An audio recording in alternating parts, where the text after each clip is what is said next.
Couldn't talk him into the co-main event. Did you ask him could we do the co-main, go 3 rounds? Nah, I asked straight for the main event on this one, Bucko.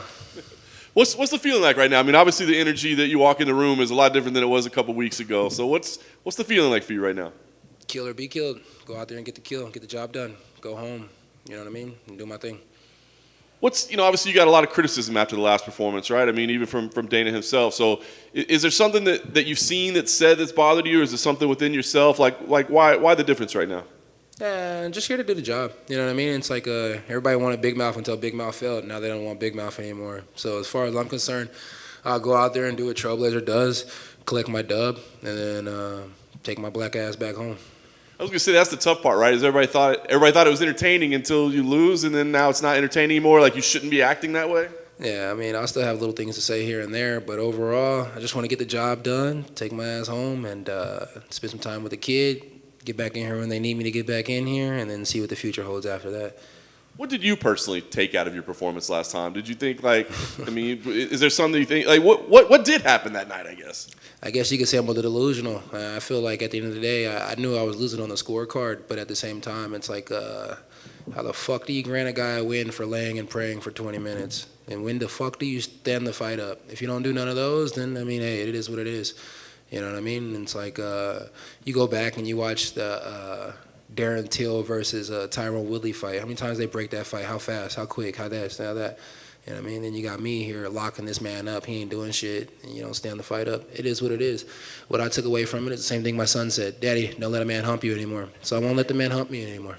Fair enough. Do you have any regrets at all for anything that happened in that fight? No regrets at all. No regrets for talking to Khabib. No regrets for people being upset. No regrets for anything at all. I seen what I needed to see. People's reactions gave me a lot. Now here I am. I'm stepping up last second, giving you guys what you want. Like Chael Sonnen said, I owe the people one. This is me giving the people what I owe them. I plan on getting what I feel like I owe myself as well. I'll get those. Like I said before, I'll take my ass home, and then we'll see what's next. It is what it is. The people can be sour after I fuck their money off once again. They talk about how they bet all that money on me, but bet money on Marvin. I'll take that money. My people who really believe in me, they'll bet some on me. They'll bank in the money that they missed last time. And like I said before, I'll go home and I'll have a good time. Wow, is that Amanda Nunes right there? Oh my God, you're the GOAT, the real GOAT. There we go. Yeah. Did you have a conversation with Dane at all? Did you speak with him between then and now? Dana wasn't really happy with the performance, and I can understand why he wasn't happy with the performance. He's the boss. He was looking forward to me doing certain things to Brunson so, it could bring better revenue later on. I don't think Brunson brings good revenue to the game or to the sport, so I could feel where he was upset from. Everybody else who was upset, shut the fuck up, you know what I mean? So, yeah, I can understand where the boss is upset from. I understand where the boss is coming from 100%. Have I talked to him? Here and there, he's had things to say, and best believe I've had open ears and I've listened. So they still put you back in here, right? So does that mean that, hey, maybe they do have faith in you, that they gave you a main event opportunity on ABC? I think there were some things that I needed to work on before I got this main event, but at the same time, when the company needs somebody to step up, I'm here to step up when nobody else will. So I think it was one of those situations where it was, I think Trailblazer needed to be here, and I'm here. I certainly understand and respect your approach. Is there any part of you that's sad that you can't mess with Marvin a little bit more? Because he seems like a guy that you could wind up pretty dang good. No, I can mess with him. I'm going to mess with him in the cage. You know what I mean? It's like at the end of the day, he's going to get toyed with. You know what I mean? The work with Marvin's head has already been put in. You know what I mean? So when we get out there, I'll show you guys exactly what I mean. Nice. Last thing for me, wins seem to change everything, right? People have short memories. So, a win here obviously puts you back to the top. But what kind of fight do you think we see here? 'Cause I think that's the mystery, right? Everybody wants to know, no talking at all, still a little bit of a showmanship in there. What kind of fight do we see? I'm always going to have showmanship. You know what I mean? That's just who I am. What we look forward to seeing in there is we look forward to see good, consistent work, you know what I mean? And that's what I'll give you guys, good, consistent work with a little less talking, and that's what the people want. That's what the people will receive on this one. So, Kevin, when you got out of the cage, got home, started checking your phone, and you saw the reaction from fans, did you understand it, or were you completely taken by surprise that they were quite so pissed off at you? No, it didn't really bother me too much. At the end of the day, you kind of understand what you're getting yourself into with the MMA game. They're new fans, it's a new sport. It's still new today until it becomes old. These people, they don't know what they want, you know what I mean? So it doesn't really bother me. They can say what they want to say and they can do whatever they want to do. They don't pay me, and none of them would say it to my face, so it's no big deal. When Dana's pissed off at a fighter, it's not every day that they get a chance at redemption just a couple of weeks later. So the chance for you to step in and say, look, boss, like I heard you, this is a good performance. Are you happy that you get that? Yeah, I mean, definitely happy I get to make the boss happy, you know what I mean? I still got to go out there and do it, you know. Definitely heard him loud and clear. It's up to me to show him. So, you know, yeah, it's nice to be able to get back in there as soon as possible and right the wrongs. But at the end of the day, you know, all those wrongs that people feel like I need to right, at the end of the day, you have to go back and watch that fight again. The man did nothing. You know, the only person that was in there really getting active and really doing something was me. Even on bottom, I was still smacking. You know what I mean? He was praying, I was smacking. So, yeah, it feels good. It feels good to go out there and to get a dub on this one. It's going to feel good. But we'll see until we see. Dana aside, referring back to the fans, and I can understand why you might sort of question why they're so angry at you, because they were big fans of your sort of activity before. If you win on Saturday, which is going to feel more strong inside you? See, I told you I was still good, or how about fuck you, none of you are on my side until, you know, since you showed me your true colors? It's a double whammy, you know what I mean? It's fuck you, a lot of you aren't on my side, and it's yeah, look, you know, I'm the shit. But, you know, it's like, that being said, it doesn't really matter, you know what I mean? It's like, after I show them and they're all like, ooh, look what Kev's done. It goes right back to that Candyman scenario that I said, you know what I mean? It's like, who's to say I won't have bad candy again? Or who's to say I'll go out there and win a fight and not the way they want me to win the fight and I'll have problems, you know what I mean? It's, the people are the people. They never know what they want until they get what they want. They never know what they don't want until they get what they don't want. You know, it's like everybody thinks they want that new flavor that comes out until they get that new flavor, and then you have 50% that say it tastes like shit and 50% that says it tastes pretty good. It's just the people. Everybody has an opinion, just like assholes. Their opinion to it, you know what I mean? Some are going to flush it here, some are going to flush it down there. It's just going to get flushed. What do you think of Vettori himself, and what are you expecting out of him in this fight?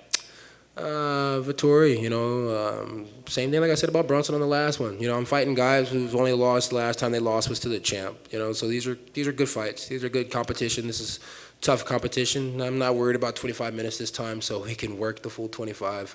What I think about Marvin Vettori is, you know, I think he's a young man, and I think he's found what he wants to do, you know, and that's good, and that's props to him, you know. We're two totally different people. You know, what I think about him personally and what I think about him as a fighter, it doesn't really matter until we get in there and I smack his head off. This might be a random question. It's the last one for me. When Marvin was in here earlier, he said that he had suspicions about Darren Till's injury to his collarbone, and he kind of had some questions about it, and he said, I haven't seen an X-ray of it. Do you think Darren Till possibly faked that injury? No, man. I don't think fighters are around here faking injuries so that they don't have to fight another fighter. You know what I mean? It's like Marvin Vettori has a bunch of shit to say. Did he tell you guys about how when we were in Jacksonville, Florida, he was crying that me and my team were gonna jump him?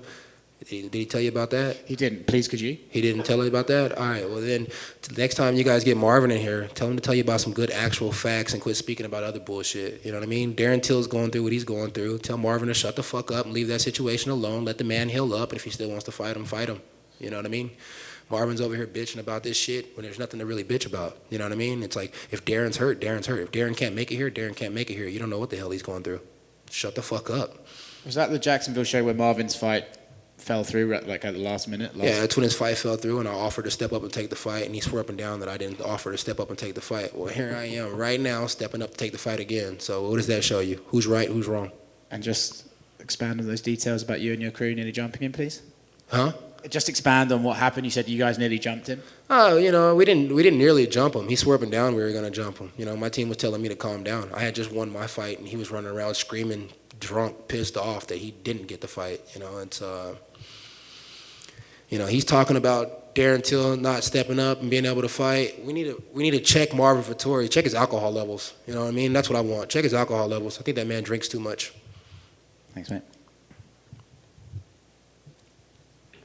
Only one for me is, I know you're a guy that likes his gear. What are your thoughts on, have you had a chance to look at the new Venom stuff, and what are your thoughts on it? Yeah, it looks pretty cool. Not a fan of the white jackets. I wish we had more options than just white or black jackets, but you know, go collect some wins and then maybe my say-so will matter. Sweet. What was the process of you taking this fight? I mean, did they call you? Did you reach out to them? How did that come about? Honestly, man, I'm confused on how the whole thing came apart. I was in the shower. I got a phone call from my coach about Darren Till being out of the fight, and he asked me what I thought, and I told him I thought it was a great idea. I was so happy that just got out the shower. I had to get right back in the shower, so that tells you a lot. You said a couple minutes ago that you wanted to work on some things maybe first. Maybe it was a better idea to work on some things in the gym. Was there any hesitation then to jump right back in? I always say it's a good idea to work on some things, but I didn't say I wanted to work on some things. I don't want to work on shit, you know what I mean? I want to go home, smoke a blunt, and chill for a little while. I've been fighting nonstop. No, the best thing to do is to step up when they tell you to step up. The best thing to do is to be here when you need to be here, and I'm here. Work on? I mean, come on, bro. I got taken down like 6-7 times last time. I could work on takedown defense, but I also took down a guy who's never been taken down in the 85 division on my first shot. So maybe less offensive wrestling and more defensive wrestling. I don't know. I mean, we'll figure it out. You know, I'm gonna work on some things Saturday night. Saturday afternoon. You know what I mean? But then after that, you know, shit, I'm gonna go eat some food, find my first flight home, and get home. That's what I'm gonna do. Now that you brought up the afternoon, does that change anything about your preparation on a fight day to be in the afternoon? Nah, man. I usually spar around 12 o'clock. Our gym sessions are 11:30 on Saturdays. That's our sparring session. So I see a lot of people online having stuff to say. Our gym sessions are 11:30 on Saturdays. So, I'm used to sparring in the daytime. And that's also an invite to anybody who wants to come to the gym and spar. I don't think anybody took advantage of the pandemic fight schedule more than you did, as far as getting in there constantly, all these wins, increasing your profile, everything that you were able to do in 2020. Do you feel that momentum was erased, or did you think it was just kind of slowed down by what happened? Erased in what way? Losing to Brunson? Yeah. I mean, I don't know. I mean, the people were mad because they didn't make any money off of me. That's really what they're upset about. They're upset because they placed bets on me and then they didn't win. That's really what they're upset about. Take momentum away? Nah, man, I got humped. You know what I mean? I didn't get knocked out. I didn't get beat up. I didn't even get any real damage done to me. It's like if that made me lose momentum, then shit. These people are weird as fuck. I think if people hear you say you might talk less in the fight, maybe that might not be what a lot of people want. A lot of people like you because you do it that way. They need to decide what they want then. Stop saying you don't want big mouth. Stop saying you want me to be quiet. You want me to be quiet, I'll be quiet. You want me to talk, I'll talk. You don't know what the fuck y'all want. You know what I mean? Well, my question is, it doesn't matter what people want. I mean, if you win... It does matter what people want. Because what people want is what pays the bills. Okay. You know what I mean? The more fans that you have to tune in, the more fans that are happy, the more money that the company can make and the more money that I could possibly make. I'm a company man. I don't think anybody understands when I say that I'm a company man. I'm a company man. I was raised with my grandparents. They had their own business. You know what I mean? So I understand business. I understand that Derek Brunson's bad for business. So my goal is to get back to Derek Brunson, make him retire and get out of the game. You know what I mean? Business. It's all about business. If the people like me, it's good business. The people don't like me, it's bad business. I want the people to like me. Right now, they might not like this interview, but once I put the fight together, they'll be happy. And then if they really want Big Mouth, they can get Big Mouth back. But right now, it's time for action, and it's time for the job to get done. So let's go get the job done. Well, I guess my question would be, shouldn't you do what makes you comfortable, what makes you fight better, and that's how you should perform, not necessarily what the... Come to my gym. Come to my gym. I'll show you several different styles. I can fight all kinds of ways. You know what I mean? And it's like, what makes me happy? What makes me happy is this fat ass check I'm about to get. Trust me, I'm happy. Thanks, man. That's it. Thank you guys. I appreciate it. Big Mouth out because you guys got Trailblazer this time. Yes, sir.